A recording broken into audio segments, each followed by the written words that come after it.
Hey guys, welcome to this 5 minute revision of the Prelude. So what we're doing is that we're actually going to study an extract of this poem, and this is going to be really quick, like key quotes and interpretations of the actual poem. So yeah, it's a really long poem, so we're going to jump straight in. However, there was a longer version of this uploaded earlier this week, so if you're interested in that, then basically go check it out if you've got a bit more time. If not, we're going to jump straight in. Okay, so the Prelude was written by William Wordsworth, and a super rough overview is that the narrator uses nature to symbolize his own growth. He rides out on his boat with a positive view of nature. However, nature turns dark and he goes home with a new mindset. So, this entire poem is basically about the narrator's personal journey and how he changes as a person when he realizes that the power of man is overwhelmed by the power of nature. In terms of the context, Wordsworth was actually a romantic poet, which means he likes to challenge worldviews. So growth is something that we can all relate to, so he kind of challenges like the way we think about it. It's also an extract from the larger poem, as indicated by the title, and it follows his own personal journey. In terms of its structure, it's written in first person, which makes it more personal and because it focuses on his own growth. It's also unrhyming, which makes it more serious because it does not flow as well as the other poems. There's also major changes in structure and tone, and I'm going to identify them as we go along. These major changes basically go from positive and optimistic to then hesitant and finally scared.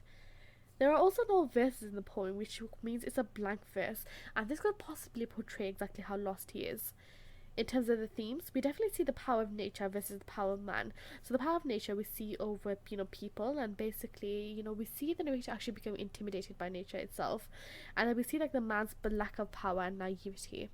Okay, we're going to jump straight into the poem. So, as always, like the structure is exactly the same as the longer version. So, if you have time, please pause the screen, read around my annotations. If not, I'm going to jump in and show you the exact, really important quotes. Okay, so we know the narrator is going to start off really optimistic and almost naive. And look at the use of the terms willow tree and push from the shore. So willow tree here actually symbolizes strength and adaptability, and which basically demonstrates his initial position. We know he's quite strong and we know he thinks that he can kind of take on more. And what this does, it results in him pushing away from the shore. So he gets onto his boat and he kind of sails out to expand his horizons. And this kind of again symbolizes him moving away from his origin and placing comfort in a bid to find new things. So as he sails down his boat, he is being described as proud of his skill and unswerving line, which demonstrates his confidence. So this is his initial position. He thinks, he can kind of navigate these waters. And ultimately, he's in a position where he thinks he's doing very well, but things are going to quickly change. The next line, with craggy ridge, this is basically the turning point of the actual poem, which is called the Volta. And from here, there will be a change in tone. So look at the use of words here with huge peak, black and huge, power, uprooted his head, towered, grim. All of these words basically create a semantic field to show exactly how scared he is of nature and how it's basically overwhelming him. Look at the use of the word towered, it shows that he's intimidated. Look at the use of the words grim and huge and black. What this all does, it kind of creates this image of nature being darker than he initially thought. It's also the point where he realizes he's out of his element. So, initially he tries to be brave about it with the term I struck and struck again. But basically at this point he knows he's quite overwhelmed, quite out of his element, but he quickly turns scared. Look at the use of the term trembling oars. What this does is look at the use of the word diction, trembling. We think of it when he's actually terrified of what's happening around him, and he knows that, the power of nature is overwhelming in comparison to his own power. So he's gone from confident to hesitant to scared at this point. We also see how this affects him with the term and serious mood, but after I had seen that spectacle.